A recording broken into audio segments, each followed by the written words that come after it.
He opened his eyes. And there was nothing. No boat. No crew. No sound except water moving in every direction.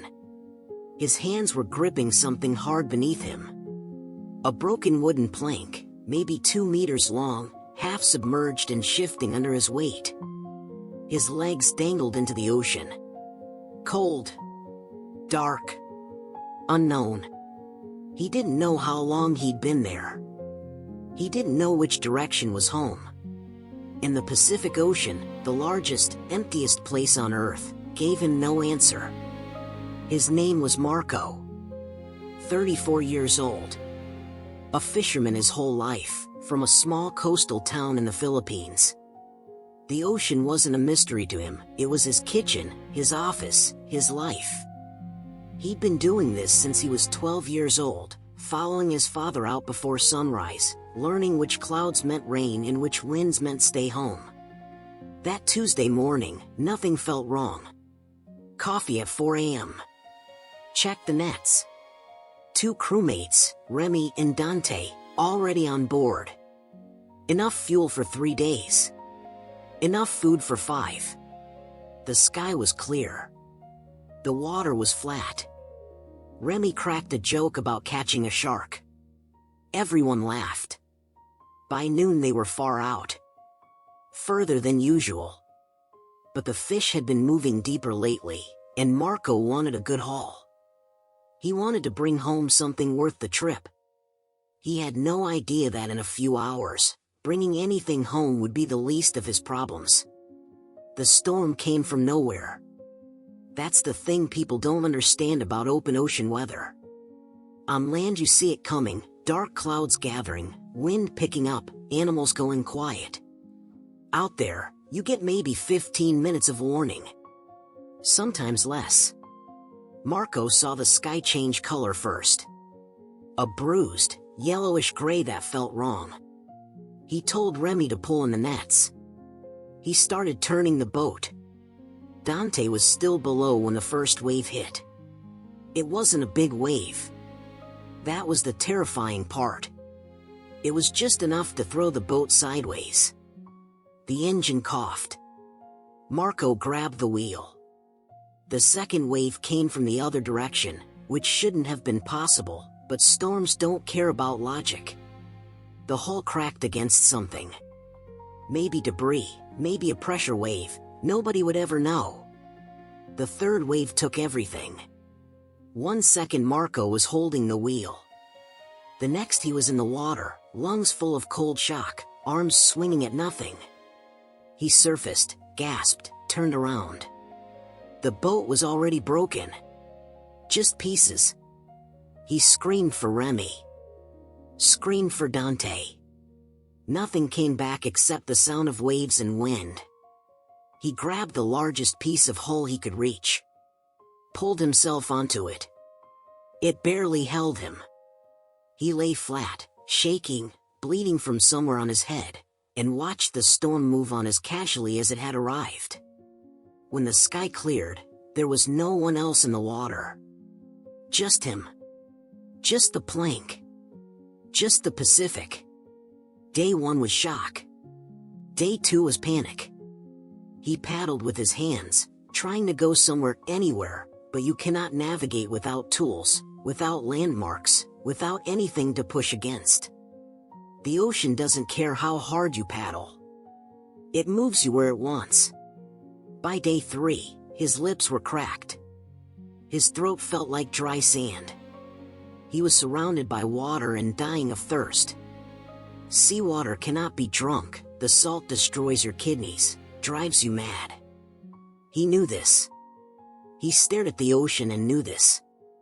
That knowledge almost broke him on its own. He had nothing. No container, no food, no rope, nothing. Just the clothes on his back and a broken plank beneath him. But then something changed. On the afternoon of day 3, the sky darkened again. Not a violent storm, just clouds, heavy and gray and low. Marco lay on his back and opened his mouth. And it rained. He pressed his shirt against his face and squeezed. He collected tiny pools in the creases of his clothing. He licked every centimeter of the plank before the rain stopped. It wasn't enough. But it was something. And sometimes something is the difference between giving up and going on. Day 5. He was weaker now. The sun was the enemy. There's no shade on the open ocean. It hits you from above and bounces back at you from the water. His neck, his face, his hands, all of it raw and burning. The skin on his forearms started to peel. He tore fabric from the bottom of his shirt and wrapped his head the best he could. He was hungry enough that the hunger had looped around and become something else. Not pain anymore. Just a hollow, constant hum. And then he saw the bird. A seabird, gray-white, resting on the surface about 30 meters away. Marco had grown up watching birds. He knew that certain birds meant land was nearby, but this one was resting, not flying in a direction. Still. It gave him something to focus on. He paddled toward it slowly. The bird didn't move. Closer. Closer. And then in one quick motion he lunged forward and caught it with both hands. What happened next he wasn't proud of. But he was alive on day 8 because of that bird. He ate it raw. He drank what moisture he could from the tissue. He used the bones as crude tools, pressing them into the plank to see if he could create any kind of edge. He was becoming something else out there. Not a fisherman anymore. Something older. Something more desperate and more focused at the same time. Day 9. He wasn't ready for this. He was dozing, barely conscious, really, when the plank lurched suddenly. Something hit it from below. Not a wave. A deliberate, blunt impact that nearly flipped him into the water. He scrambled upright. Looked down through the water. And he saw it. A shark. A big one. Gray and slow and circling. Not attacking yet, just checking. Testing. Marco had heard enough fishermen's stories to know that sharks don't always come for you immediately. They wait. They watch. They learn whether you're a threat or a meal. He didn't move. For almost an hour, he sat perfectly still, barely breathing, while something ancient and huge circled beneath him. Any movement could tip the plank. Any tip and he'd be in the water. Eventually, he never knew why, the shark lost interest and disappeared into the blue. Marco sat shaking for a long time after. His hands wouldn't stop trembling. He pressed them flat against the plank and told himself out loud, "Not yet. Not today."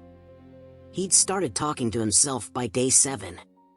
By now it felt normal, day 12. Time had become liquid. He didn't know what day it was. 12 was a guess based on how many sunrises he thought he'd counted. But the days blurred. Sunrise, brutal heat, sunset, cold darkness. Over and over. The rhythm of it started doing something to his mind. He started seeing things. Not quite hallucinations, more like waking dreams. He'd look at the water and see the floor of his house. He'd hear his mother's voice call his name, and turn, and find nothing. Once, clearly and completely, he saw Remy sitting on the other end of the plank, arms crossed, smiling. Marco talked to him for 20 minutes before the image dissolved.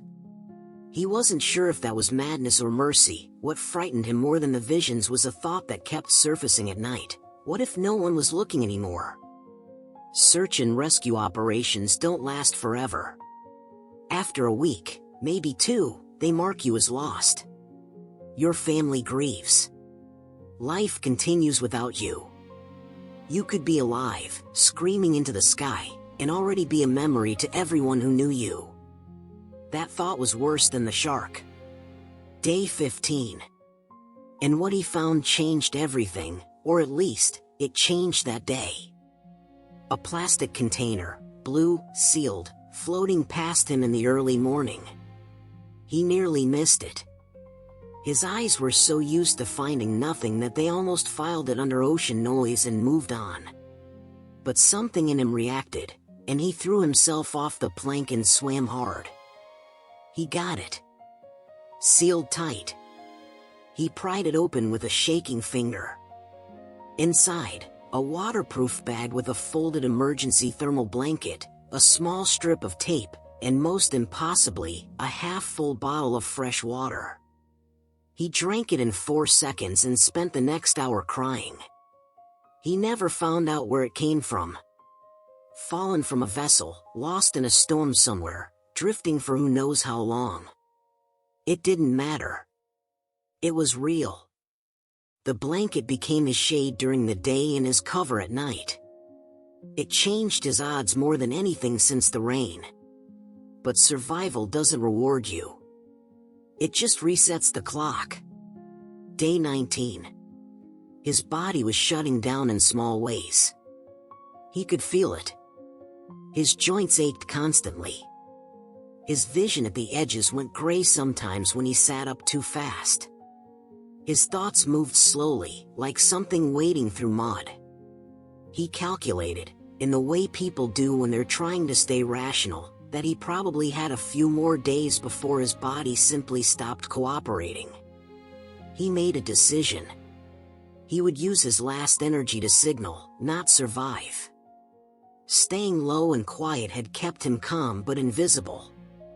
The thermal blanket reflected light. He started holding it up at angles toward the sun whenever he heard anything, whenever he saw anything, in the distance. On day 21, he saw a cargo ship on the horizon. He screamed. He stood on the plank, nearly fell, waved the blanket with both arms. The ship kept moving. Steady, enormous, indifferent. It disappeared over the horizon in 12 minutes. He sat back down. He didn't cry this time. He was too empty for tears. He just stared at where the ship had been, and understood, in a very quiet part of himself, that he might actually die here. That was the moment he almost let go. But he didn't. He didn't because of something small and strange. A fish, a small one, leaped out of the water right next to him in that exact moment. Just jumped. For no reason. And landed back in with a small splash. It sounds nothing. It was nothing. But he laughed. He actually laughed. And something in that laugh reset him. He pulled the thermal blanket back up. He kept watching. Day 24. Day 25. He lost count again. And then on what he believed was day 27, he heard something. Not a voice. Not an engine. A helicopter, distant, growing louder. He was on his feet before he was conscious of moving. Blanket up, both arms waving, screaming with a throat so dry the sound barely came out. The helicopter passed. And then it turned. It banked left, slowed, came back around. Lower this time. He could see the markings. Coast Guard. He could see the window. He could see someone inside pointing at him. He stood on that broken plank, 27 days after his boat disappeared, and waved until his arms gave out. They pulled him from the water at 2:17 in the afternoon. He weighed 19 kilograms less than when he'd left. His skin was burnt and peeling across 90% of his body. He had early-stage kidney failure and a hairline fracture in his left hand he hadn't even noticed.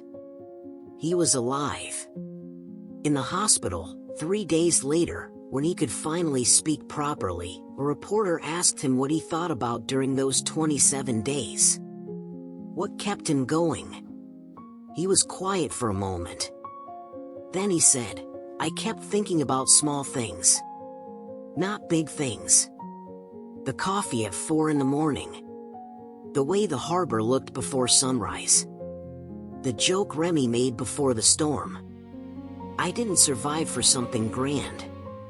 I survived because I wasn't finished with the small things yet. Remy and Dante were never found. Marco went back to fishing 8 months later. Not far offshore. Not yet. But he went back. Because the ocean wasn't the enemy. It never was. It was just indifferent. And the only answer to indifference is to keep moving, keep signaling, keep deciding, again and again, in the dark, alone, that you are not done yet.